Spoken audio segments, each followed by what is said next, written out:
BSc first year physics की class में आप सभी का स्वागत है। और आज हम लोग पढ़ने वाले हैं कोलिजन क्या होता है और कोलिजन के टाइप्स क्या होते हैं और उससे संबंधित कुछ और चीज़ों को भी समझेंगे। तो देखिए, कोलिजन का जो बेसिक आइडिया है उसको हम लोग देख लेते हैं। कोलिजन होता क्या है? जब दो या दो से अधिक पार्टिकल्स अपने म्यूचुअल इंटरेक्शन के द्वारा टकराते हैं तो उनके टकराने के दौरान क्या होता है, उनकी वेलोसिटीज चेंज हो जाती है।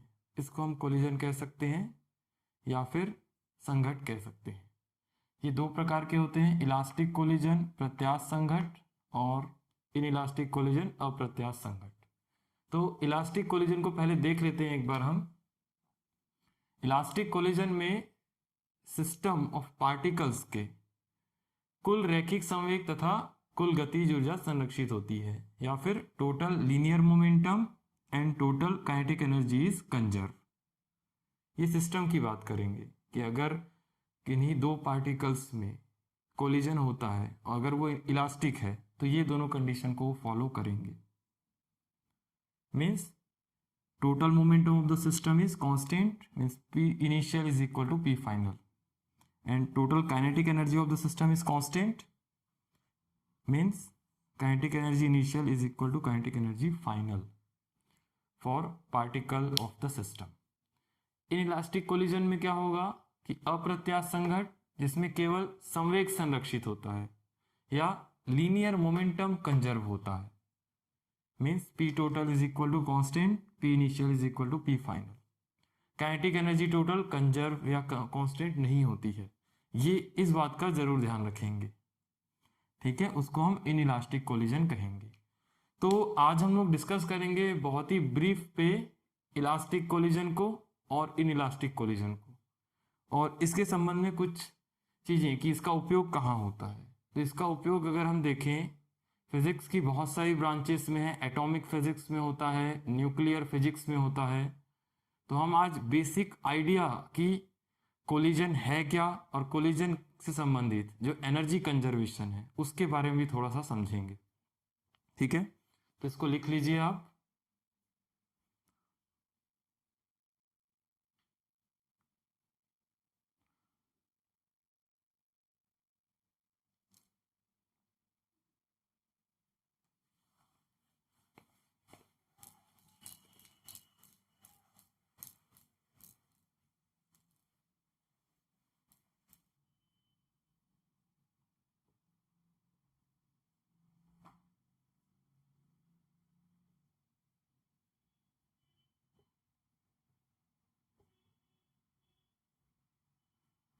इसका बेसिक आइडिया, इसके डिटेल में नहीं जाएंगे हम लोग, इसके बेसिक आइडिया की ही चर्चा करेंगे।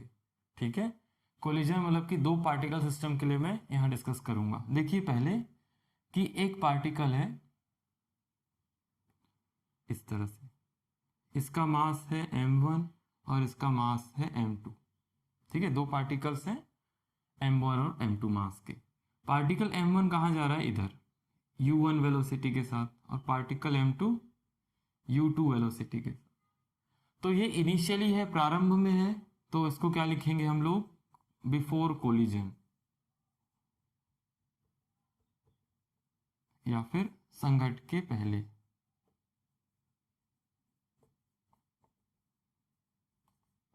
पहले ठीक है, अभी टकराए नहीं है, दोनों में इंटरेक्शन होगा तब वो टकराएंगे। तो देखिए यहाँ पर ये इसकी इनिशियल कंडीशन होगी। अब इसके बाद देखिए, जब ये टकराने के बाद इनके वेग जो है वो चेंज हो जाएंगे, मतलब कि इसका द्रव्यमान है m2 और इसका द्रव्यमान है m1। तो ये किस वेलोसिटी के साथ जाएगा? मान लेते हैं कि v2। पहले इसकी वेलोसिटी u2 थी, टकराने के बाद v2 हो गई, और ये इस दिशा में गति करता है v1 m1 वाला। ठीक है, तो इसको क्या लिखेंगे इस कंडीशन को? आफ्टर कोलिजन, संघट के बाद ये कंडीशन है। अब ये जो बिफोर कोलिजन मोमेंटम कितना था, काइनेटिक एनर्जी कितनी थी, उसको लिखेंगे, और आफ्टर कोलिजन मोमेंटम कितना था, काइनेटिक एनर्जी कितनी थी, उसको लिखेंगे, और दोनों को क्या करेंगे हम लोग? इक्वल कर देंगे, क्योंकि इलास्टिक कोलिजन में ये कंडीशंस हैं कि इलास्टिक कोलिजन एक ऐसा कंडीशन होता है जिसमें सिस्टम का total momentum and total kinetic energy क्या होती है, कंजर्व होती है। Before collision momentum is equal to after collision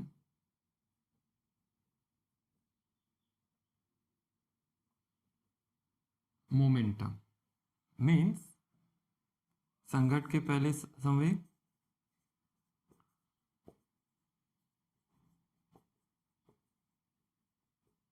equal to संघट के बाद संवेग। इसको ये बहुत अच्छे से ध्यान रखना है। संघट के पहले देखिए इस पार्टिकल का m1 u1, इस पार्टिकल का m2 u2, दोनों को ऐड करेंगे तो टोटल मोमेंटम होगा। तो इसको लिखेंगे m1 u1 plus m2 u2 equal to संघट के बाद m1 का वेलोसिटी v1 होता है, m2 का वेलोसिटी v2 हो जाता है। तो इसको लिखेंगे m1 v1 plus m2 v2। ये इक्वेशन आपका हो जाएगा इक्वेशन नंबर 1। और फिर वैसे ही काइनेटिक एनर्जी के लिए भी लिख सकते हैं कि kinetic energy initial is equal to kinetic energy final. तो उसी के लिए मैं यहाँ पर डायरेक्ट लिख रहा हूँ, ध्यान देंगे, half m1 u1 square plus half m2 u2 square. ये किसके लिए होगा, initial kinetic energy for particle 1 and kinetic energy for particle 2। अब वैसा ही क्या करेंगे हम लोग, आफ्टर कोलिजन काइनेटिक एनर्जी कितनी होगी उसको लिखेंगे, half m1 v1 square plus half m2 v2 square, equation number 2।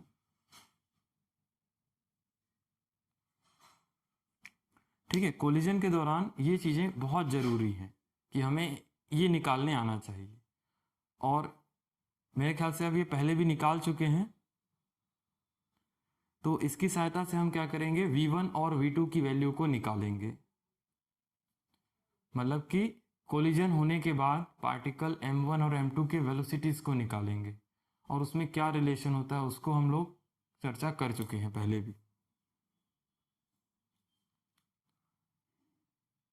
तो फर्दर आगे बढ़ेंगे, लैब फ्रेम में कोलिजन क्या होता है और सेंटर ऑफ मास फ्रेम में कोलिजन क्या होता है उसके बारे में हम आज चर्चा करने वाले हैं। तो ठीक है, यहाँ तक देख लीजिए कि इन दोनों इक्वेशंस को आप सॉल्व कीजिए, और सॉल्व करने के बाद फाइनल वेलोसिटी v1 और v2 की वैल्यू निकालेंगे। तो मैं यहाँ लिख रहा हूँ final velocity for the elastic collisions. ठीक है, देख लेते हैं यहाँ पर, अगर आप इक्वेशन नंबर 1 एंड 2 को सॉल्व करते हैं तो v1 की वैल्यू आती है m1 minus m2 upon m1 plus m2 u1, ये वेक्टर है, plus 2m2 m1 plus m2 u2, and for v2 2m1 m1 plus m2 u1 plus m2 minus m1 upon m1 plus m2 u2। In equations में हमने क्या किया है कि one dimension collision को study की, और इन जनरली ये जो कोलिजन होता है आपका, ये जो कोलिजन था आपका जो अभी हमने डिस्कस किया, वो कोलिजन जो है आपका सिंपल एक ही डायरेक्शन की वेलोसिटीज को बता रहा है। तो इसको हम कहते हैं head on collision, head to head collision हो रहा है।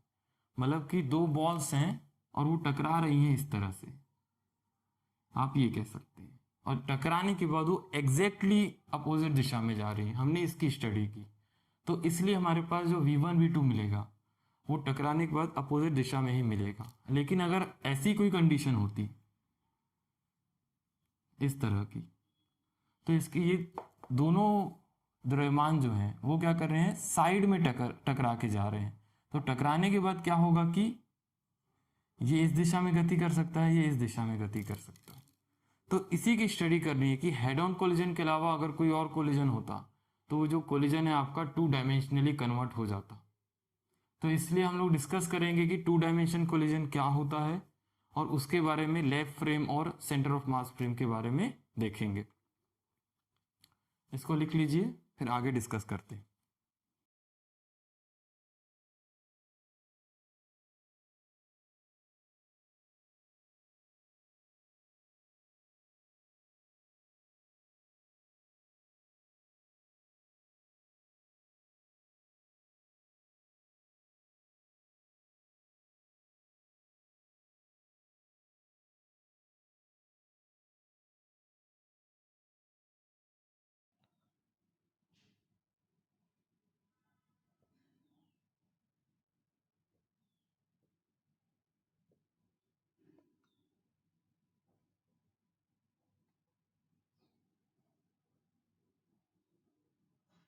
प्रयोगशाला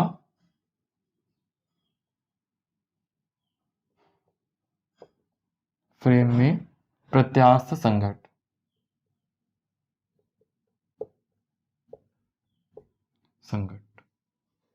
ये प्रयोगशाला फ्रेम क्या होता है, इसमें हम कंफ्यूज हो जाते हैं कि लैब फ्रेम या कोई नया वर्ड तो नहीं है, या प्रयोगशाला फ्रेम कुछ नया वर्ड तो नहीं है। देखिए यहाँ पर हम जो फिजिक्स में या फिर नेचर में जो मोशन की स्टडी करते हैं वो किसी न किसी रेफरेंस पॉइंट के द्वारा ही स्टडी करते हैं। मतलब कि वो रेफरेंस पॉइंट क्या है, हमारा स्थिर है, तभी हम किसी ऑब्जेक्ट की मोशन के बारे में बता सकते हैं। जैसे देखिए कि अगर कोई बस या कार या ट्रेन इस दिशा में गति करती है और यहाँ पे कोई व्यक्ति खड़ा हुआ है बाहर, इस तरह से अर्थ पे कोई व्यक्ति खड़ा हुआ है और अर्थ सरफेस पे ही ये बस गति कर रही है वेलोसिटी v के साथ। तो ये किसके सापेक्ष गति कर रही है, अर्थ के सापेक्ष, या अर्थ के सापेक्ष जो व्यक्ति है इसके सापेक्ष गति कर रही है, ये हम कह सकते हैं यहाँ पर। तो इस कंडीशन में यहाँ पर लैब क्या हो सकता है, मैं ये कह सकता हूँ कि जो स्थिर फ्रेम है इसको हम क्या कह सकते हैं, लैब फ्रेम कह सकते हैं। मतलब कि ऐसा फ्रेम जिसके सापेक्ष किसी वस्तु की या किसी पार्टिकल की वेलोसिटीज या एक्सेलरेशन को हम लोग डिफाइन कर सकें। ठीक है, वेलोसिटी को डिफाइन करने के लिए हमें लैब फ्रेम की जरूरत पड़ेगी। लैब फ्रेम का मतलब आप समझ सकते हैं कि इसको मैं जड़त्वीय भी कह सकता हूं, जड़त्वीय फ्रेम, या फिर मैं इसको कह सकता हूं इनर्शियल फ्रेम।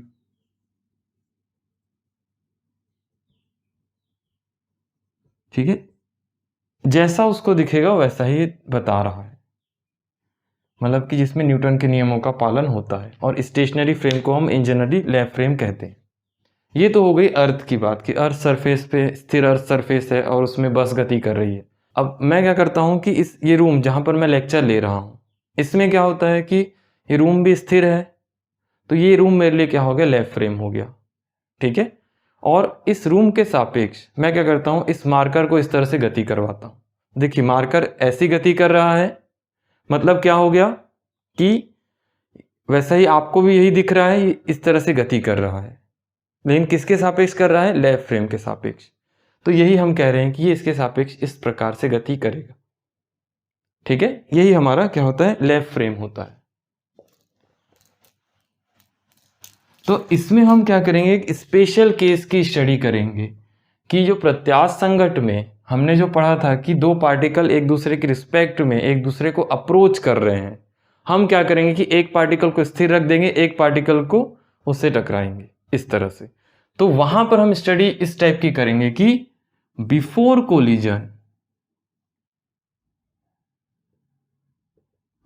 कोलिजन संघट के पहले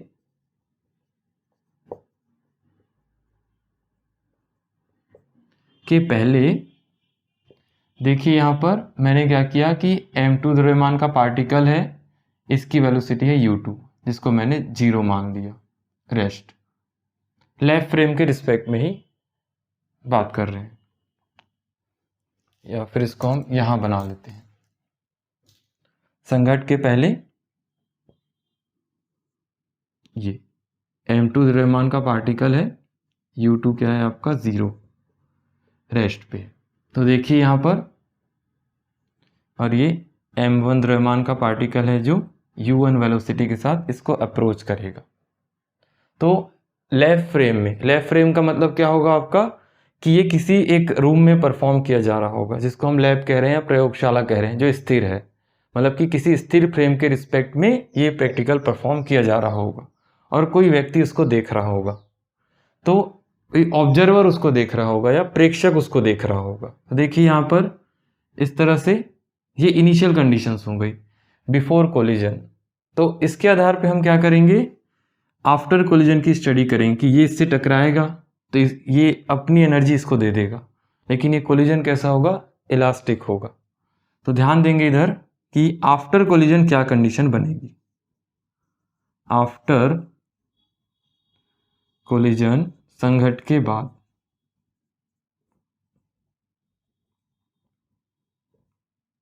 देखिए जैसे ही वो, मैं इसको एक इमेजिनरी लाइन पहले बना देता हूं, ये जो हमारा एक्स एक्सिस, ठीक है, एक ही डायमेंशन है। तो इसके आधार पे जब ये टकराएंगे इस इमेजिनरी लाइन के बाद, क्या होगा कि जो m1 जो पार्टिकल है, मान लेते हैं कि टकराने के बाद इस बिंदु पर वो टकराएंगे, इस बिंदु में टकराने के बाद जो m1 पार्टिकल है वो क्या करता है, इस दिशा में गति करने लगता है v1 वेलोसिटी के साथ, और जो m2 पार्टिकल है वो इस दिशा में गति करने लग जाता है v2 वेलोसिटी के साथ।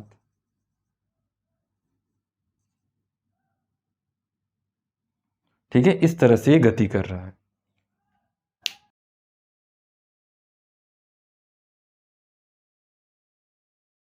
तो देखिए इधर कि पहले ये कंडीशन थी, अब ये वाली कंडीशन आ गई, और जो v1 वेलोसिटी के साथ m1 पार्टिकल गया है, जो v1 वेलोसिटी का लाइन है वो क्या कर रहा है, इसकी इनिशियल x एक्सिस से θ1 कोण बना रहा है और इससे θ2 कोण बना रहा है v2 वाला।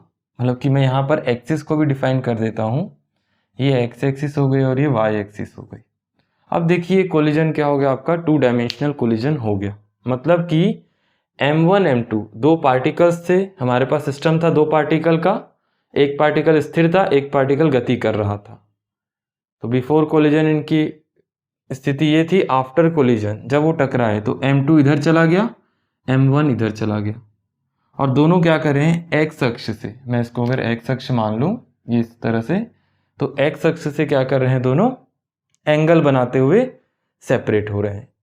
तो ये जो कंडीशंस होंगी, इसी कंडीशन में हम क्या करने वाले हैं, मोमेंटम कंजर्वेशन का नियम लगाएंगे और एनर्जी कंजर्वेशन का नियम लगाएंगे। तो इस डायग्राम को आप बना लीजिए।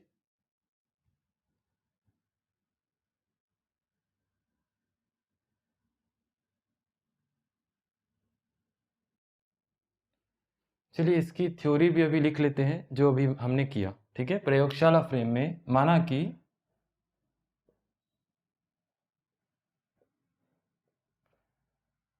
प्रयोगशाला फ्रेम में संघट के पूर्व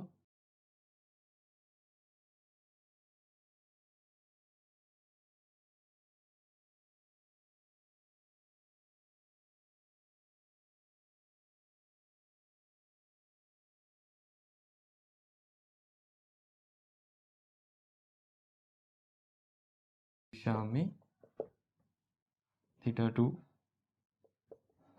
कोण बनाते हुए गति करने लगता है। ठीक है, यहाँ पर जितना हमने अभी इसका डायग्राम बनाया था, इस पूरी थ्योरी को मैंने अभी लिखा है।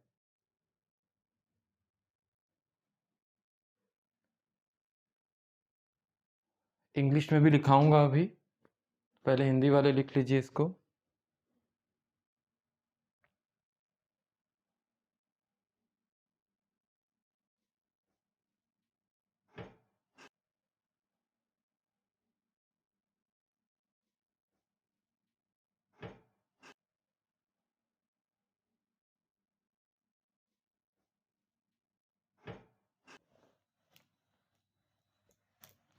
तो इंग्लिश में भी इसको लिखवा देते हैं।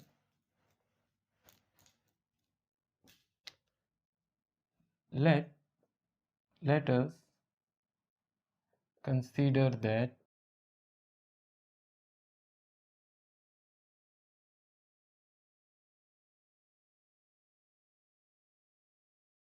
at rest।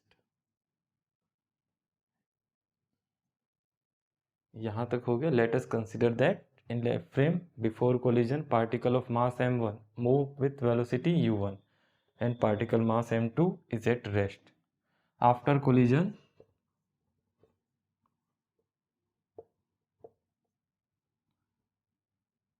particle of mass m1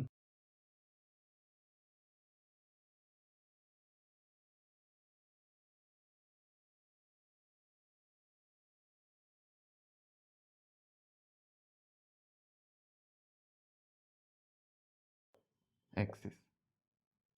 ठीक है, इसको लिख लीजिए आप सभी, जल्दी से लिखेंगे।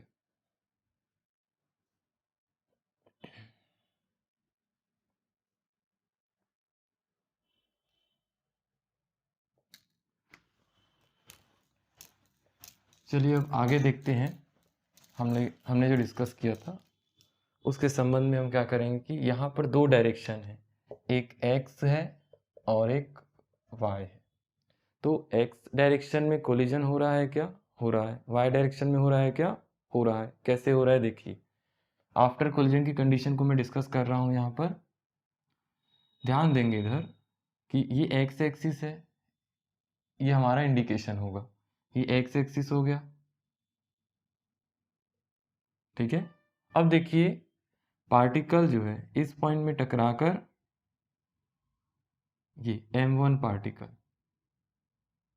v1 वेलोसिटी के साथ जा रहा है और वैसा ही पार्टिकल m2 जो है v2 वेलोसिटी के साथ इस डायरेक्शन में जा रहा है। ये θ1 बना रहा है, ये θ2 बना रहा है। θ1 एंड θ2 हमें नहीं पता है, वो कुछ भी हो सकता है। और इस टाइप की जो कंडीशन होती है इसको हम कहते हैं प्रकीर्णन, मतलब कि टकराने के बाद दोनों पार्टिकल बिखर जाते हैं और किसी भी दिशा में गति करते हैं। ये जरूरी नहीं कि इस तरह से ही करें, हो सकता है कि इसे टकराने के बाद वो इस तरह से भी गति कर सकते हैं, कहीं भी पीछे भी जा सकते हैं। तो उसकी स्टडी हम करेंगे आगे, लेकिन पहले हम ये मान लेते हैं कि इस तरह से वो गति कर रहे हैं। तो देखिए यहाँ पर इसके दो कंपोनेंट मुझे मिलेंगे। अगर मैं particle m1 of mass velocity v1 को देखूं तो इस वेलोसिटी के मुझे एक x डायरेक्शन कंपोनेंट मिलेगा और एक y डायरेक्शन का। मैं y एक्सिस भी यहाँ खींच सकता हूँ चाहूँ तो, ये y एक्सिस हो गई। देखिए यहाँ पर पार्टिकल m1 की वेलोसिटी इस डायरेक्शन में है v1, तो इसका एक कंपोनेंट यहाँ पर मिल सकता है, एक कंपोनेंट यहाँ पर मिल सकता है। वैसा ही इसके लिए भी देखिए, एक कंपोनेंट यहाँ पर मिल सकता है और एक कंपोनेंट यहाँ पर मिल सकता है।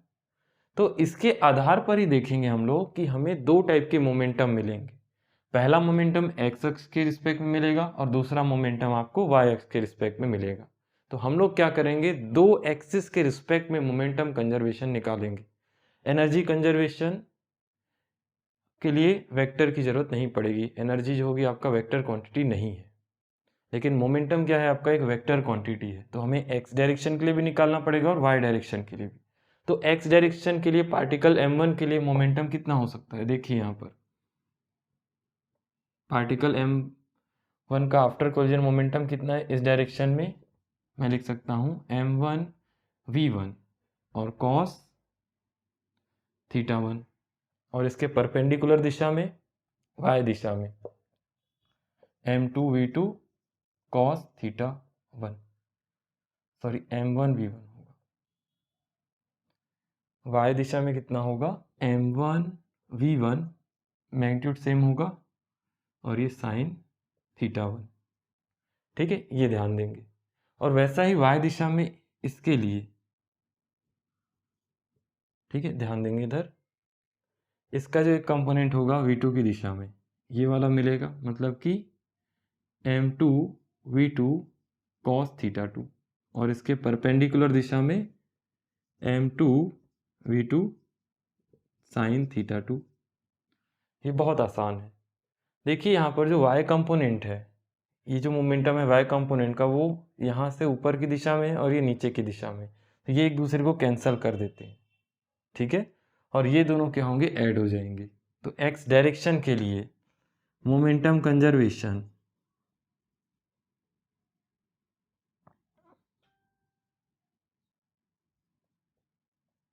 इन x डायरेक्शन के लिए क्या हो सकता है, momentum conservation, initial momentum and final momentum are equal. x direction के लिए इनिशियल मोमेंटम क्या होगा, पार्टिकल 1 का m1 u1 plus m2 u2 0 था, इक्वल टू x डायरेक्शन के लिए क्या होगा, m1 v1 cos theta 1 m2 v2 cos theta 2, x direction के लिए। तो इन दोनों को ऐड करके लिखेंगे, ये पार्टिकल m1 के लिए होगा मोमेंटम, ये पार्टिकल m2 के लिए होगा। तो m1 v1 cos theta 1 plus m2 v2 cos theta 2, ठीक है। यहाँ से हम लिख देंगे m1 u1 is equal to m1 v1 cos theta 1 plus m2 v2 cos theta 2, ये इक्वेशन नंबर 1 होगा। वैसे ही y डायरेक्शन के लिए भी हम निकाल सकते हैं। तो y डायरेक्शन में इनिशियल मोमेंटम क्या होगा आपका, 0 देख सकते हैं, क्योंकि बिफोर कोलिजन जो है इनिशियल 0 होगा, लेकिन फाइनल मोमेंटम आपका कुछ कंपोनेंट मिल रहा है, तो उसको भी ऐड करते हुए लिख देंगे। लेकिन इसमें वेक्टर एडिशन का रूल अपनाएंगे, ठीक है, ये ध्यान रखना है। लिख लीजिए इतना पहले, हिंदी मीडियम वाले लिख सकते हैं कि x दिशा में रैखिक संवेग संरक्षण के नियम से, ठीक है। तो ये x दिशा के लिए ही लिखाया गया है, ये ध्यान देंगे, ठीक है।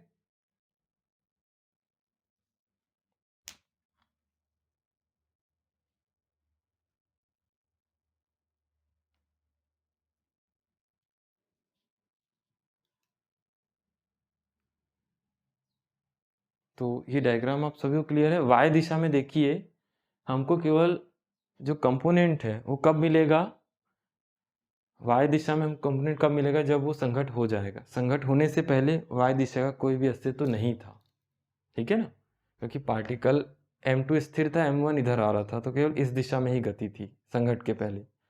तो मोमेंटम क्या होगा आपका, y दिशा के लिए 0 होगा। तो यहाँ पर लिख लेते हैं हम इसको, मोमेंटम कंजर्वेशन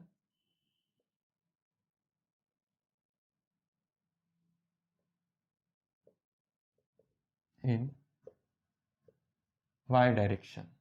तो सिंपल, इनिशियल मोमेंटम आपका 0 होगा और फाइनल मोमेंटम आपका क्या होगा, साइन वाले जो कंपोनेंट थे, देखिए क्या क्या था, m1 v1 sine theta 1 plus m2 v2 sine theta 2, लेकिन दोनों अपोजिट डायरेक्शन में थे, तो यहाँ प्लस की जगह माइनस आएगा, ठीक है, ऐसा ही था ना,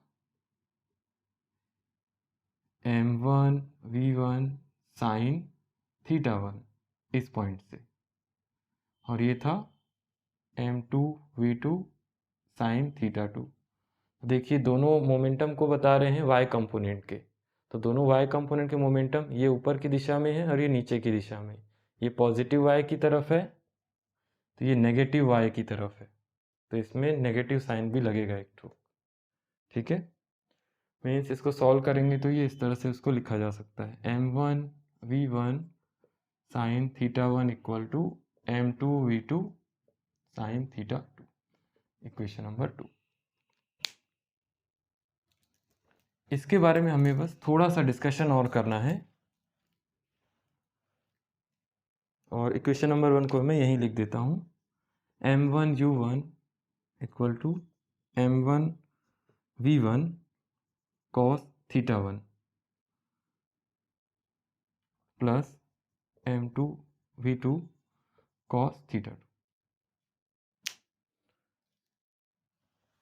और वैसा ही इसमें काइनेटिक एनर्जी का भी कंजर्वेशन होगा, तो गतिज ऊर्जा के गतिज ऊर्जा के संरक्षण के नियम के अनुसार।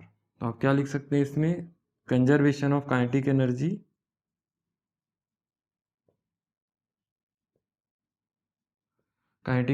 क्या हो सकता है, kinetic energy initial is equal to final. इसमें वेक्टर का साइन लगाने की कोई ज़रूरत नहीं है, बस हमें ध्यान रखना है कि half m1 u1 square plus half m2 u2 का मान क्या था 0 is equal to 1/2 half m1 v1 square plus 1/2 m2 v2 square.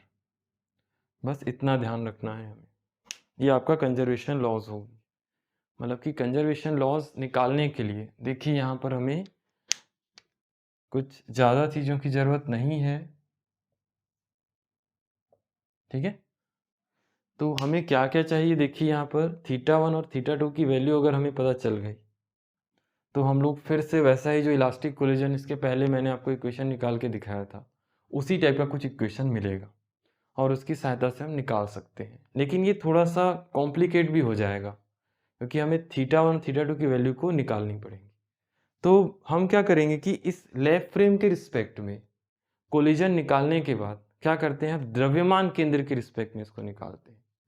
आप चाहें तो इसमें भी लिख सकते हैं कि अगर θ1 हमें पता है, θ2 पता है, तो v1 v2 की वेलोसिटी हम निकाल सकते हैं। तो इसको यहीं तक हमको करके छोड़ना होगा, उसकी सहायता से हम निकाल सकते हैं, आप आसानी से लिख सकते हैं, ठीक है। ये केवल लैब फ्रेम के रिस्पेक्ट में, बस आपको एक बेसिक आइडिया देना था कि लैब फ्रेम में कैसे हम इसको निकालते हैं, ठीक है। तो अब हम क्या करेंगे कि elastic collision in centre of mass frame या फिर द्रव्यमान केंद्र में प्रत्यास्थ संघट, इसके बारे में चर्चा करना बहुत जरूरी है और इससे हमको बहुत अच्छे रिजल्ट मिलते हैं। इसको लिख लीजिए।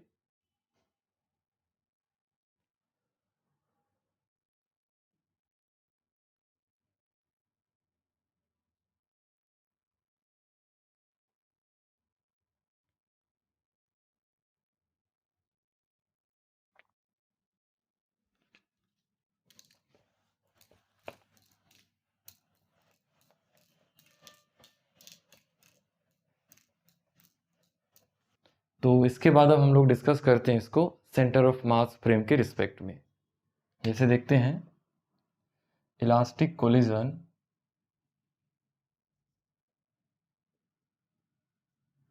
इन सेंटर ऑफ मास फ्रेम, ये बहुत इंपॉर्टेंट टॉपिक है, इसको ध्यान देंगे। द्रव्यमान केंद्र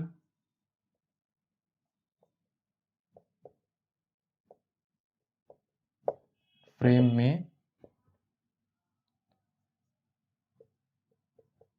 प्रत्यास्थ संघट। फ्रेम का मतलब सिंपल सा है कि जिसके रिस्पेक्ट में हमको निकालना, गति का अध्ययन करना, ठीक है, वेलोसिटी या एक्सेलरेशन। तो यहाँ पर देखिए कि द्रव्यमान केंद्र के सापेक्ष हमको निकालना होगा कि द्रव्यमान केंद्र क्या होता है। सबसे पहले तो हमें ये पता होना चाहिए द्रव्यमान केंद्र भी गति करता है, मैंने आपको बताया था कैसे गति करता है। देखिए कि अगर दो पार्टिकल्स, ये m1 है और ये m2 है, और दोनों पार्टिकल्स की लाइन जॉइनिंग के मान लेते हैं कि दोनों की वैल्यू अगर सेम होती है, द्रव्यमान सेम होता है, तो सेंटर ऑफ मास यहाँ पाया जाएगा, ठीक है। लेकिन अगर हम देखें कि m1 अगर गति करने लग जाए तो क्या द्रव्यमान केंद्र की पोजीशन यही होगी क्या? नहीं, द्रव्यमान केंद्र भी क्या होगा, इस दिशा में गति करने लग जाएगा, होगा। क्योंकि देखिए ये अगर इस तरह से गति कर रहा है तो इसकी पोजीशन भी चेंज होगी। द्रव्यमान केंद्र की पोजीशन डिपेंड किसके ऊपर करती है, मास के डिस्ट्रीब्यूशन के ऊपर। जैसे मैं एक और एग्जांपल लेता हूं, जैसे ये देखिए यहाँ पर m1 m2 दो पार्टिकल्स हैं और ये m3, हमारे पास तीन पार्टिकल का सिस्टम है। तो द्रव्यमान केंद्र कहाँ पाया जा सकता है, सेंटर पे तो नहीं होगा अभी, क्योंकि ये दोनों लगभग बराबर दिख रहे हैं, ये ज़्यादा दिख रहा है, इसका द्रव्यमान ज़्यादा होगा। तो द्रव्यमान केंद्र मान लेते हैं यहाँ पर है, ठीक है, यहाँ पर सेंटर ऑफ मास होगा, मतलब कि हमें इस पॉइंट की स्टडी करनी है मोशन के दौरान। लेकिन अगर मैं क्या करता हूँ, इसको इंटरचेंज कर देता हूँ। इंटरचेंज मतलब कि m1 को इधर ही रहने दीजिए, m2 को इधर लेके आ जाइए, सॉरी m3 को इधर लेके आ जाइए और m2 को इधर लेके आ जाइए। मतलब मैंने इसको इधर लेके आ गया, इसको इधर, तो द्रव्यमान केंद्र यहाँ से अब यहाँ खिसक जाएगा, मतलब कि यहाँ आ जाएगा। देखिए द्रव्यमान केंद्र जब ये m3 यहाँ से यहाँ गति कर गया, द्रव्यमान केंद्र चेंज हो गया, मतलब कि ये यहाँ से यहाँ पहुँच गया। मतलब कि द्रव्यमान केंद्र डिपेंड करता है मास के डिस्ट्रीब्यूशन के ऊपर। डिस्ट्रीब्यूशन का मतलब ये होता है, मैं एक और एग्जांपल दे देता हूँ आप सभी को कि देखिए जैसे ये मेरे पास ये इस तरह का कुछ ऑब्जेक्ट है, यहाँ पर कोई भी द्रव्यमान नहीं है, तो इसका द्रव्यमान केंद्र कहाँ पे हो सकता है, एकदम सेंटर पे, मतलब कि जहाँ पे संतुलन अवस्था में आ जाए। देखिए यहाँ हो जाएगा, इस तरह से संतुलन अवस्था में आ सकता है, चाहे मैं इसको एक उंगली से ही पकड़ सकता हूँ, ठीक है। देखिए इस तरह से बैलेंस हो गया, थोड़ा टाइम लगता है लेकिन हो जाता है बैलेंस, ठीक है। ये इस तरह से बैलेंस हो गया। अब देखिए इधर कि अगर मैं इधर मास चढ़ा दूं या इधर मास चढ़ा दूं, इस तरह से और भी मास मैं यहाँ चढ़ाते जाऊं, तो क्या होगा, जैसे देख लीजिए मैंने क्या किया इसमें, तो ये इस तरह से नीचे जा रहा है, बैलेंस नहीं रहा। तो बैलेंस करने के लिए मुझे क्या करना पड़ेगा, जहाँ द्रव्यमान ज़्यादा है, अब द्रव्यमान इस पॉइंट पे ज़्यादा हो गया, तो मैं क्या करूँगा, इधर से उंगली को मैंने थोड़ा यहाँ खिसका दिया, देखिए अब ये बैलेंस हुआ, अब ये एकदम केंद्र पे नहीं है। अब द्रव्यमान केंद्र हमारा क्या हो गया, डिस्टर्ब हो गया द्रव्यमान बढ़ाने के कारण। अगर द्रव्यमान अंदर की तरफ गति भी करता है, द्रव्यमान का डिस्ट्रीब्यूशन अगर मोशन करता है, तो भी द्रव्यमान केंद्र चेंज होता है। दोनों के द्रव्यमान सेम ना होने के कारण भी द्रव्यमान केंद्र क्या होता है, चेंज होता है। तो ये इंपॉर्टेंस है। यहाँ दो मैंने बातें कही कि द्रव्यमान अगर दो पार्टिकल्स का या तीन पार्टिकल्स का डिफरेंट है, तो भी इसका डिस्ट्रीब्यूशन अलग अलग हो सकता है, मतलब कि द्रव्यमान केंद्र अलग अलग हो सकता है। तो ये हमको जानना बहुत ज़रूरी है।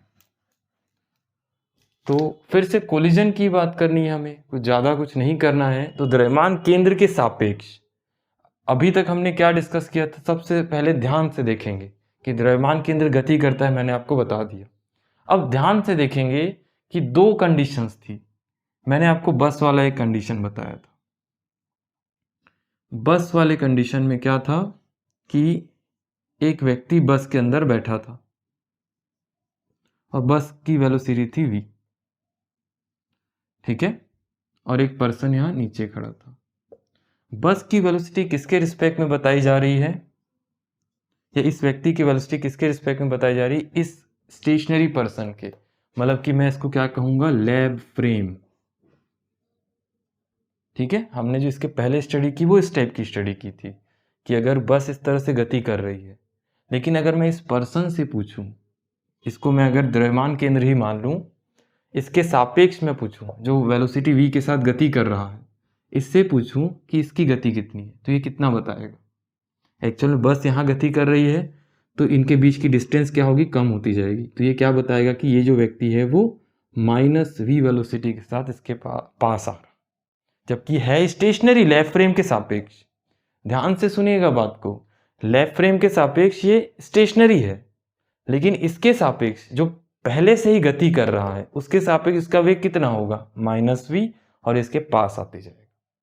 होता है ऐसा, अगर हम किसी बस में बैठे हैं और सामने दूर हमको पेड़ दिखता है, तो क्या होता है, पेड़ तो स्टेशनरी है, लेकिन हम जो है गति कर रहे हैं और पेड़ के पास जा रहे हैं, लेकिन हमको क्या प्रतीत होता है कि पेड़ हमारे पास आ रहा है। ये बहुत इंपॉर्टेंट कॉन्सेप्ट है, अभी सेंटर ऑफ मास में इसका उपयोग होने वाला है। मतलब कि हम क्या करेंगे, एक ऑब्जर्वर को सेंटर ऑफ मास फ्रेम में बैठा देंगे, मतलब कि सेंटर ऑफ मास फ्रेम के रिस्पेक्ट में पार्टिकल की वेलोसिटीज को निकालेंगे और कंजर्वेशन नियम को फॉलो करवाएंगे। तो देखते हैं यहाँ पर कि संघट से पहले और संघट के बाद क्या स्थितियां रही होंगी।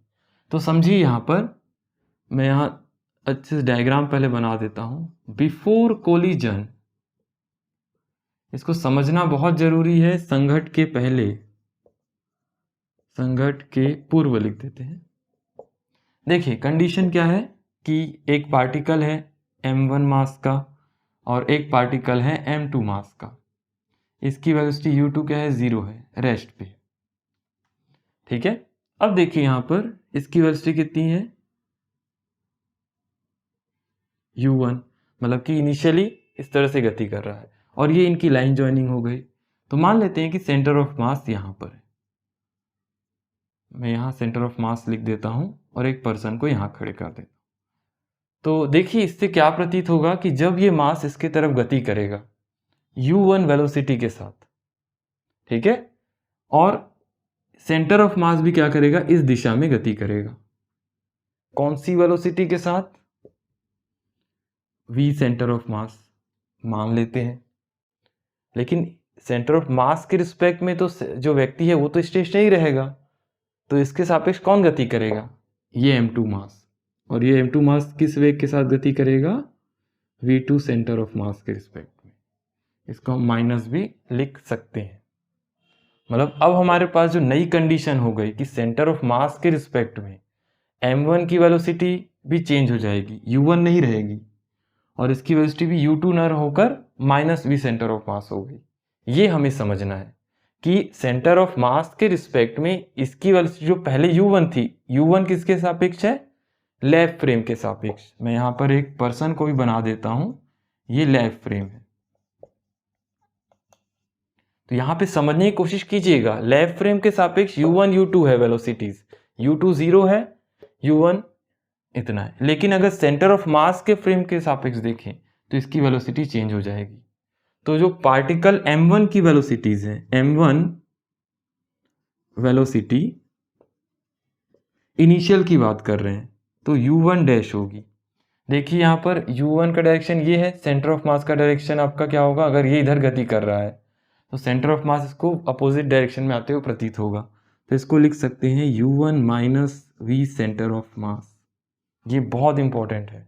अब देखिए वैसा ही m2 के लिए इनिशियल वेलोसिटी u2 डैश, मैंने क्या किया, सेंटर ऑफ मास के रिस्पेक्ट में ना, इसकी वेलोसिटी क्या हो जाएगी, u1 डैश होगी और इसकी वेलोसिटी u2 डैश होगी। ये इंपॉर्टेंस है, थोड़ा ध्यान देंगे। सेंटर ऑफ मास के रिस्पेक्ट में u1 u2 क्या है आपका, लेफ्ट फ्रेम के रिस्पेक्ट में है। तो ये क्या होगा, u2 minus v centre of मास, और ये कांस्टेंट होती है। सेंटर ऑफ मास की वेलोसिटी डिपेंड कर रही है केवल मास के मूवमेंट के कारण, तो इसलिए इसको कांस्टेंट लिया जाएगा। ठीक है, यहां से देखिए v centre of mass, u2 की वैल्यू 0 है, इसको रख दीजिए। तो देखिए यहां पर u2 dash is equal to minus centre of mass. ये बहुत इंपॉर्टेंट इक्वेशन है हमारे पास, ये बहुत जरूरी इक्वेशन है। इसको एक बार और देख लीजिए, फिर डिस्कस करेंगे हम लोग।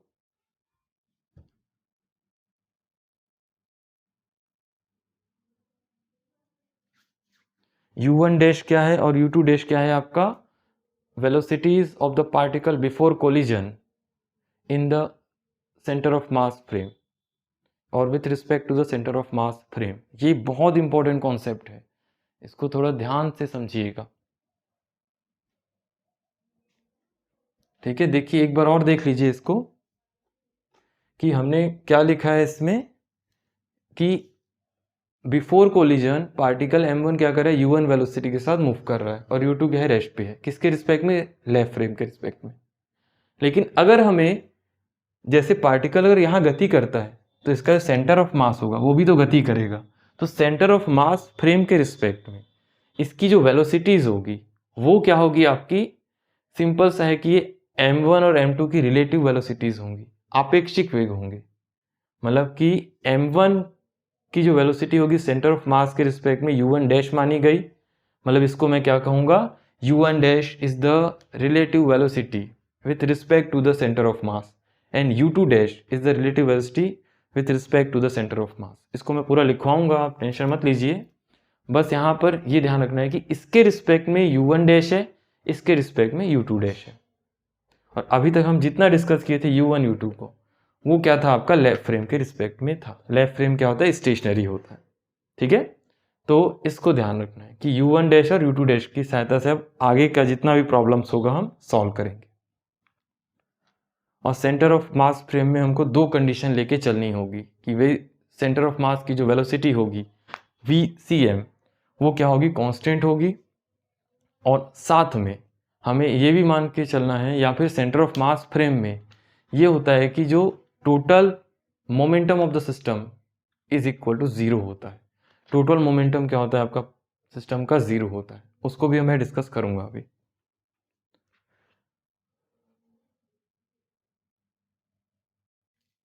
जल्दी लिख लीजिए इसको।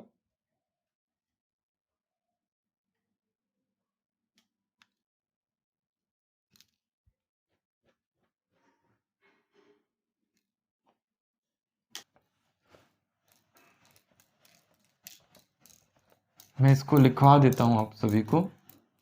माना कि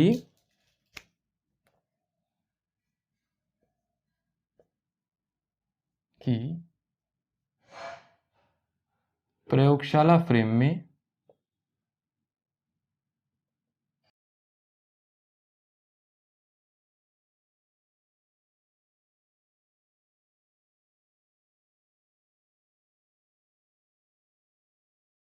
जीरो है। मैं इसको लिखवाऊंगा इंग्लिश मीडियम में भी, इसको पहले समझ लीजिए फिर लिखिएगा, ठीक है। ये देखिए हमने यही चीज़ किया, लेफ्ट फ्रेम के रिस्पेक्ट मैंने वही स्टेटमेंट फिर से लिखवाई, लेकिन अब हमारा टॉपिक है द्रव्यमान केंद्र के रिस्पेक्ट में। तो द्रव्यमान केंद्र के रिस्पेक्ट में लिखने के लिए हम क्या करेंगे कि अतः द्रव्यमान केंद्र के सापेक्ष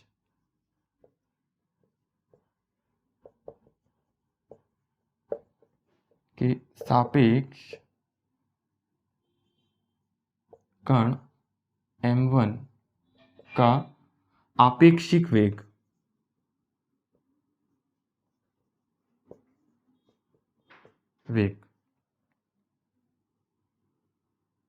u1 डैश तथा m2 का आपेक्षिक वेग u2 डैश है, तथा द्रव्यमान केंद्र का वेग v सेंटर ऑफ मास है, जो कि नियत है, ठीक है। ये ध्यान देना है, ये बहुत जरूरी है।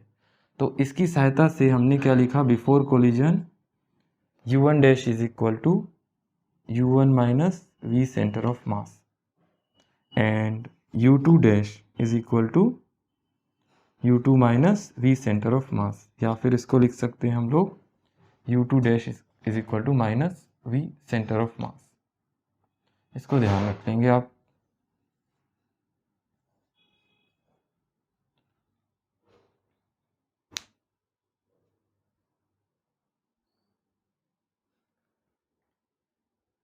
तो इसको लिख लीजिए आप जितना अभी तक मैंने लिखवाया है।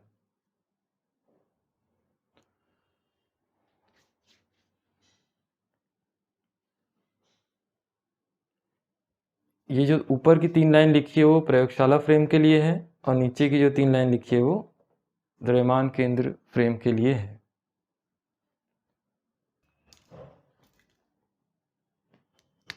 Late consider that in left frame particle of mass m1 is moving with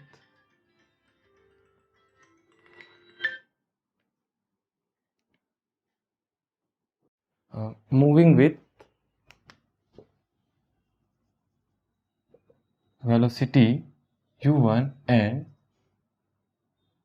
m2 is at rest initially before collision,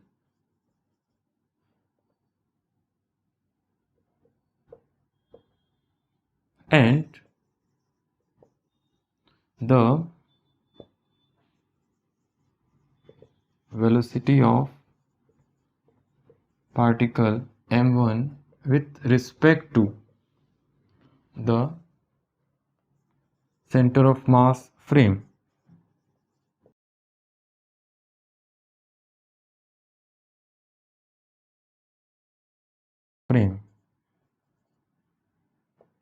is u2 dash,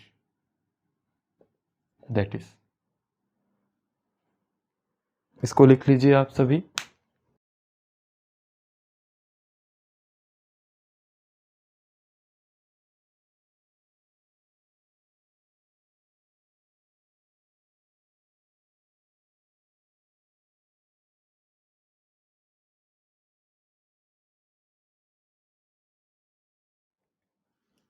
ठीक है, तो इतना हो गया होगा आप सभी का। बिफोर कोलिजन ये स्थिति थी, आफ्टर कोलिजन भी स्थिति सेम होगी। तो ध्यान देंगे आप सभी यहाँ पर कि हम जो स्टडी करेंगे सेंटर ऑफ मास के रिस्पेक्ट में, तो उसके रिस्पेक्ट में हमको u1 डैश और u2 डैश की वैल्यू चाहिए होगी।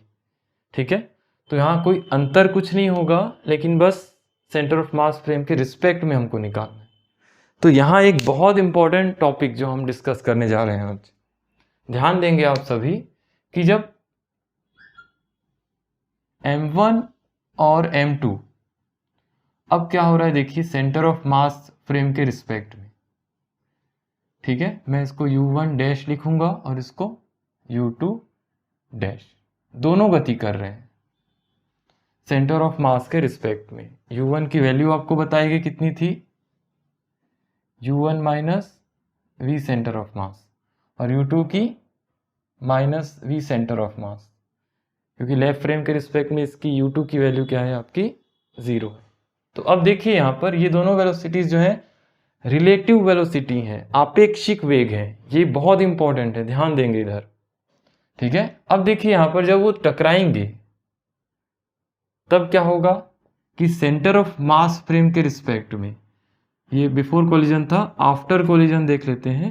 आफ्टर कोलिजन क्या स्थिति बन सकती है हमारी कि इसी पॉइंट पे मान लेते हैं कि ये सेंटर ऑफ मास का पॉइंट है, इसी पॉइंट पे क्या हो जाता है कि जो m1 पार्टिकल है वो v1 डैश से गति करता है, और m2 जो पार्टिकल है वो ये x एक्सिस हो गई, और ये क्या गति करता है m2 वेलोसिटी के साथ, सॉरी m2 मास का पार्टिकल v2 डैश वेलोसिटी के साथ गति करेगा। अब देखिए यहाँ पर ये जो बराबर होगा इसी के आधार पे v1 minus centre of mass, v centre of मास के बराबर होगा, और v2 डैश किसके बराबर होगा, v2 minus v centre of मास के बराबर होगा। बस इतना ध्यान रखना है। जैसे ही हमने इसको लिखा, मैं क्या कह रहा हूँ, आप सेंटर ऑफ मास के रिस्पेक्ट में सोचिए, तब हम कहेंगे कि उसकी वेलोसिटी चेंज होगी। v1 और v2 क्या है आपका, सिंपल सा, v1 और v2 क्या है, लेफ्ट फ्रेम के रिस्पेक्ट में particle m1 and particle m2 की वेलोसिटीज है। तो यहाँ पर ये बहुत इंपॉर्टेंट है, और मान लेते हैं कि दोनों अगर इस तरह से गति करते हैं तो ये थीटा एंगल और ये थीटा एंगल बनाएंगे सेंटर ऑफ मास के रिस्पेक्ट में, इस तरह से गति होगी। आप चेक कर सकते हैं इसको कि इस तरह की स्थिति बन सकती है। ठीक है, कोई पर्सन अगर यहाँ खड़ा है और यहाँ से कोई पार्टिकल आ रहा है, यहाँ जो स्थिर पार्टिकल था, देखिए यहाँ पर यहाँ से कोई पार्टिकल आ रहा है वेलोसिटी v1 के साथ, सॉरी u1 के साथ, तो टकराने के बाद देखिए यहाँ पर इसका सेंटर ऑफ मास ये भी गति कर रहा होगा, और एक पॉइंट पर ही, सेंटर ऑफ मास वाले पॉइंट पर ही क्या होगा, ये इस तरह से जाएगा और ये इस तरह से जाएगा, ये कहा जा रहा है बस। ठीक है, तो v1 डैश की वैल्यू इतनी है, v2 डैश की वैल्यू इतनी है, बस इतना आप ध्यान रखिए। बाकी हमें फिर और भी चीज़ें निकालने की ज़रूरत नहीं पड़ेगी, लेकिन यहाँ पर हमें ये भी ध्यान रखना है कि मैं एक लाइन आपको लिखवा देता हूँ, v centre of mass is constant because we calculate the collision, elastic collision with respect to the centre of mass, तो इसके आधार पे ये इस तरह का होगा। अब ध्यान दीजिए इधर कि जो मोमेंटम होगा किसी भी पार्टिकल का जो सेंटर ऑफ मास फ्रेम के अंदर है, उनके मोमेंटम क्या होते हैं, जीरो होते हैं। मतलब कि total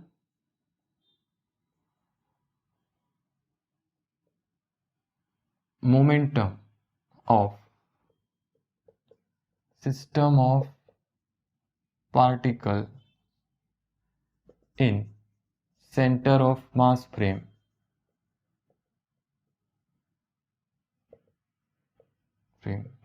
is zero.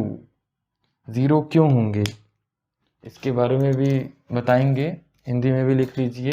We centre of mass constant होगा, हिंदी में लिख लेते हैं कि द्रव्यमान केंद्र के सापेक्ष, द्रव्यमान के सापेक्ष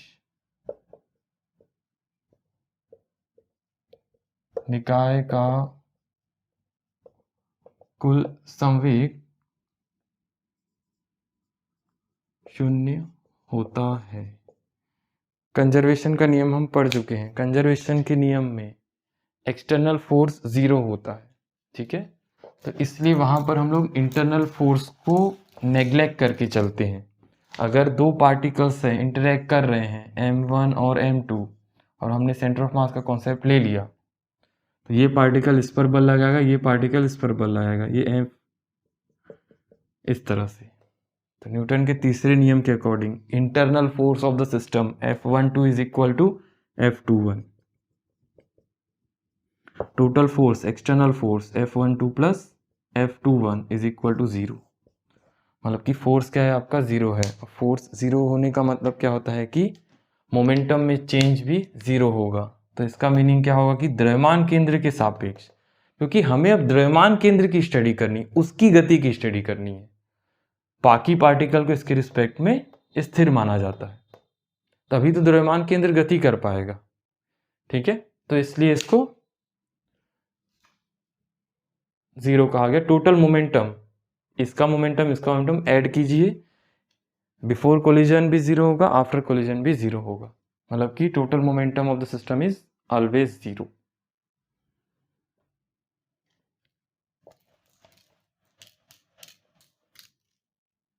लिख लीजिए इसको, before collision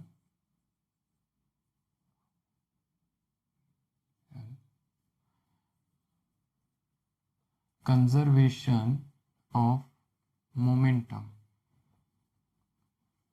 in centre of mass frame, मतलब कि with respect to the centre of mass frame, ठीक है। द्रव्यमान केंद्र के सापेक्ष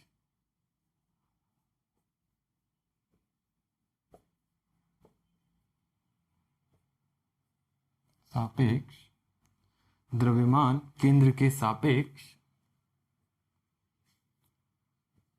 संघट्ट के पूर्व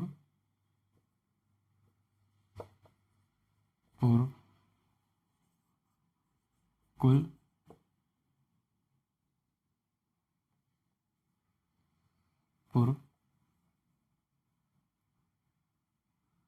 संवेग, लिखिए इसको कुल संवेग। ये कंजर्वेशन मोमेंटम ना लिख के इसको total momentum of the centre of mass frame. तो क्या होगा देख लीजिए, m1 u1 dash plus m2 u2 dash is equal to zero, यही कहा गया है, ठीक है। तो ये बहुत इंपॉर्टेंट टॉपिक है, इसको समझना हमारे लिए बहुत ज़रूरी है। m1 u1 dash is equal to minus m2 u2 dash, इसका उपयोग करेंगे हम लोग। तो मतलब ये क्या कहा जा रहा है कि जब पार्टिकल जब टकराते हैं तो दोनों के मोमेंटम सेम होते हैं, ठीक है। तो इसके जो मैग्नीट्यूड को अगर मैं लिखना चाहूँ कि इन मैग्नीट्यूड, मतलब कि m1 u1 dash is equal to m2 u2 dash, मैं इसके मैग्नीट्यूड को अगर लिखना चाहूँ तो ऐसे लिख सकता हूँ। इक्वेशन नंबर, इसको 1 लिख लीजिए आप, उसको अगर 1 और 2 माना है तो उसको। वैसा ही संघट के बाद भी तो लिख सकते हैं, आफ्टर कोलिजन सेम यही चीज लिखेंगे।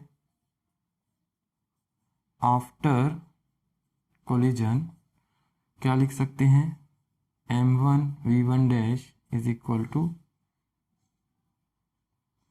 Plus m2 v2 dash is equal to 0, means m1 v1 dash is equal to minus m2 v2 dash.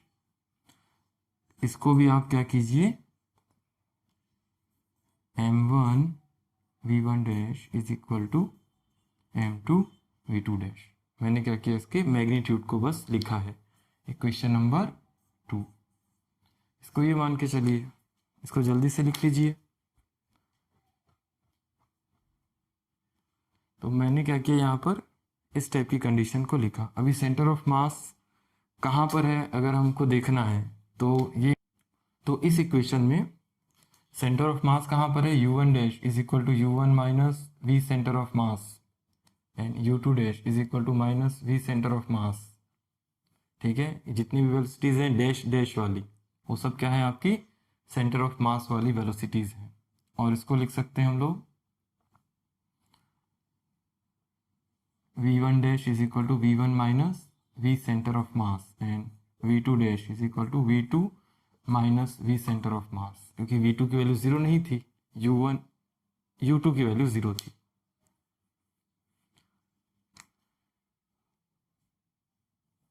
इसको लिख लीजिए पहले, फिर इसको साथ में सॉल्व करेंगे। अभी हमने क्या किया है, टोटल मोमेंटम को निकाला है कि मोमेंटम का रिलेशन क्या होता है। अब इसके बाद हम लोग निकालेंगे काइनेटिक एनर्जी का रिलेशन क्या होगा, और उसकी सहायता से इन दोनों इक्वेशन नंबर 1 और इक्वेशन नंबर 2 को यूज़ करते हुए हम लोग क्या करेंगे, एक रिलेशन निकालेंगे वेलोसिटी का। बिफोर कोलिजन वेलोसिटी कितनी थी, आफ्टर कोलिजन वेलोसिटी कितनी थी।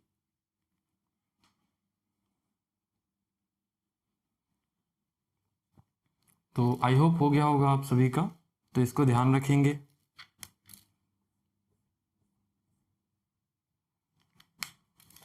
Equation number 1 and equation number 2 को थोड़ा सा ध्यान रखेंगे बस।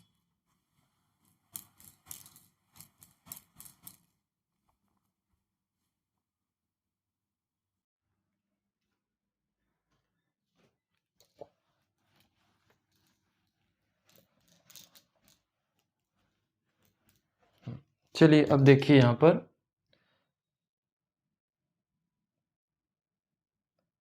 Conservation of kinetic energy in centre of mass frame. द्रव्यमान केंद्र फ्रेम में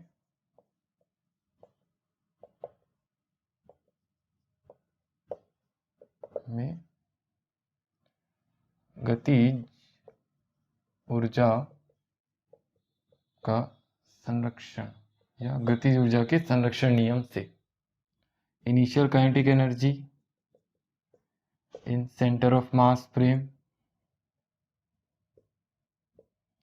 final kinetic energy in centre of mass frame. ठीक है, इसको ध्यान रखेंगे। तो देखिए कितना होगा, half m1 u1 dash square plus half m2 u2 dash square is equal to 1/2 m1 v1 dash square plus 1/2 m2 v2 dash square. ये बहुत इंपॉर्टेंस है, 1/2 कैंसल होगा, क्या बचेगा, m1 u1 dash square plus m2 u2 dash square is equal to m1 v1 dash square plus m2 v2 dash square. ये सभी को समझ में आ गया। इसको इक्वेशन नंबर 3 मानते हैं। ध्यान देंगे हमने क्या लिखा है अभी, m1 u1 dash is equal to m2 u2 dash. ठीक है, तो मैं यहां से क्या लिख सकता हूं, u2 डैश की value m1 upon m2 u1 dash लिख सकते हैं।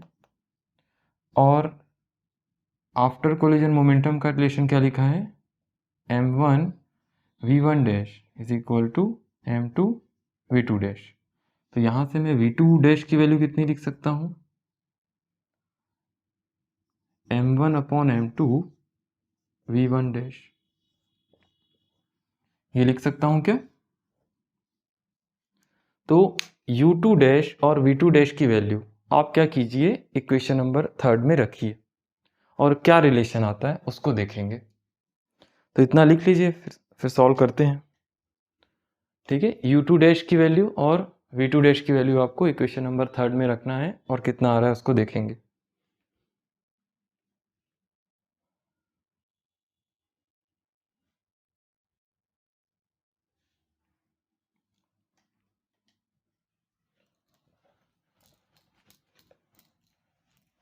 सॉल्व करते हैं यहीं से, इक्वेशन नंबर 3 मैं यहाँ पे सॉल्व कर रहा हूँ। देखिए m1 u1 स्क्वायर वैसा ही रहेगा, m1 u1 dash square plus यहाँ पर m2 u2 डैश स्क्वायर, कितना होगा, u2 डैश की वैल्यू यहाँ से रख दीजिए। तो ये होगा आपका m2 u2 डैश की, या ये वाली यहाँ पर रखना है वैल्यू को, ये वाली। तो m1 upon m2 u1 dash whole square फिर equal to m1 v1 dash square plus m2 v2 dash, v2 dash के लिए ये वाली है, इसको रखिए m1 upon m2 v2 dash whole square. ठीक है, इतना आ गया। अब देख सकते हैं बहुत आसानी से, यहाँ से ये एक m2 और एक m2 यहाँ से कैंसिल होगा, यहाँ m2 बचेगा, और यहाँ से एक m2 और यहाँ से एक m2 कैंसिल होगा, एक m2 बचेगा। ठीक है, अब इस साइड देखिए, यहाँ पर इस इक्वेशन में m1 u1 डैश स्क्वायर को मैं कॉमन ले सकता हूँ क्या इन दोनों में से, ये m1 स्क्वायर है, ये u1 स्क्वायर है, तो मैंने क्या किया, m1 u1 डैश स्क्वायर को कॉमन लिया। तो यहाँ क्या बचेगा, 1 प्लस m1 अपॉन m2। ठीक है, इन दोनों टर्म्स में से आप क्या कीजिए, m1 u1 डैश स्क्वायर को कॉमन निकालिए। वैसा ही यहाँ से भी निकाल लीजिए, m1 v1 dash square common, तो ये 1 प्लस m1 अपॉन m2, तो कितना आ जाएगा, देखिए यहाँ पर दोनों साइड से m1 कैंसिल होगा, ये वाला टर्म्स कैंसिल होगा पूरा, तो u1 dash square equal to v1 dash square implies that u1 dash is equal to v1 dash, magnitude बस लिखेंगे तो ये आ रहा है। इसका मीनिंग क्या है, ये u1 डैश क्या था, पार्टिकल जब गति करता है before collision and after collision इस वेलोसिटी के साथ पार्टिकल m1 मास का गति करता है, ये दोनों बराबर हैं। और वैसा ही अगर हम निकालें, हमने क्या किया, यहाँ से u2 डैश की वैल्यू निकाली, अब आप u1 डैश की वैल्यू को यहाँ से निकालिए, फिर से इस रिलेशन में रखिए, तो आपके पास जो है एक और रिलेशन आ जाएगा, u2 dash is equal to v2 dash, ये भी एक रिलेशन आपके पास आ जाएगा। ये जो रिलेशन होगा आपका बहुत ही इंपॉर्टेंस है कि सेंटर ऑफ मास फ्रेम में बिफोर कोलिजन जिस पार्टिकल की वेलोसिटी जितनी थी, आफ्टर कोलिजन भी उसी पार्टिकल की वेलोसिटी उतनी ही होगी। ये हमें एक रिलेशन मिलता है कि कोई भी पार्टिकल हो, ठीक है, सेंटर ऑफ मास फ्रेम के रिस्पेक्ट में बिफोर कोलिजन पार्टिकल की वेलोसिटी जितनी थी, आफ्टर कोलिजन पार्टिकल की वेलोसिटी भी उतनी ही होगी। u1 डैश इनिशियल वेलोसिटी थी पार्टिकल m1 की, v1 डैश फाइनल वेलोसिटी थी, दोनों बराबर हैं। मतलब कि टकराने के बाद भी वो जो ऊपर की तरफ गति किया था, जिस वेलोसिटी के साथ आया था उसी वेलोसिटी के साथ वो ऊपर गया है, ये ध्यान रखेंगे। लेकिन यहाँ पर ये जो रिलेशन है आपका पार्टिकल की सेंटर ऑफ मास फ्रेम के रिस्पेक्ट में है, ना कि लैब फ्रेम के रिस्पेक्ट में। अगर मैं इसको रिलेशन को लिखना चाहूँ तो u1 को क्या लिख सकता हूँ, u1 minus v centre of mass is equal to v1 minus v centre of mass. अगर मैं वी सेंटर ऑफ मास, देखिए यहाँ पर यही कंडीशन हमारी लैब फ्रेम के रिस्पेक्ट में आ रही थी। वैसे u2 की वैल्यू देखिए कितना होगा, minus v centre of mass for this v2 minus v centre of mass. तो ये इस टाइप का रिलेशन हमको मिला है। इसको आप चाहें तो लिख भी सकते हैं 6 और 7, ये रिलेशन हमको मिला है। ठीक है, ये रिलेशन मिलने का मतलब कि इन generally centre of mass frame के रिस्पेक्ट में जो वेलोसिटीज होंगी वो इक्वल होंगी, यही कहा जा रहा है। और यहाँ पर एक चीज और लिख लीजिए,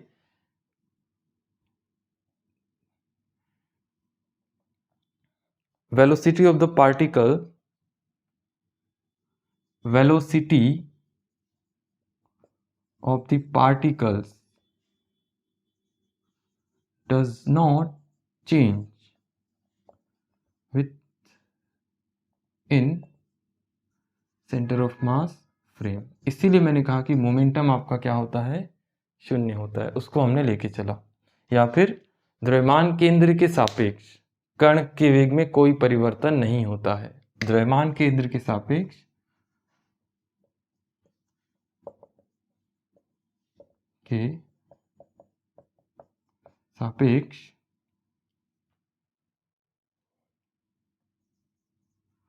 कणों के वेग में कोई परिवर्तन नहीं होता। ठीक है, इतना आप लिख लेंगे, छोटा सा लाइन है एक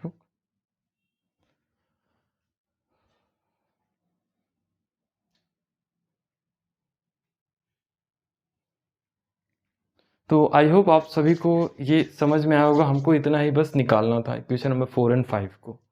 तो इसको आप बहुत ध्यान से पढ़ेंगे। द्रव्यमान केंद्र के सापेक्ष हमने किस तरह से निकाला और लैब फ्रेम के सापेक्ष हमने किस तरह से निकाला। और कहीं भी कोई आपको डाउट होता है तो इस वीडियो के कमेंट सेक्शन में आप क्वेश्चन पूछ सकते हैं।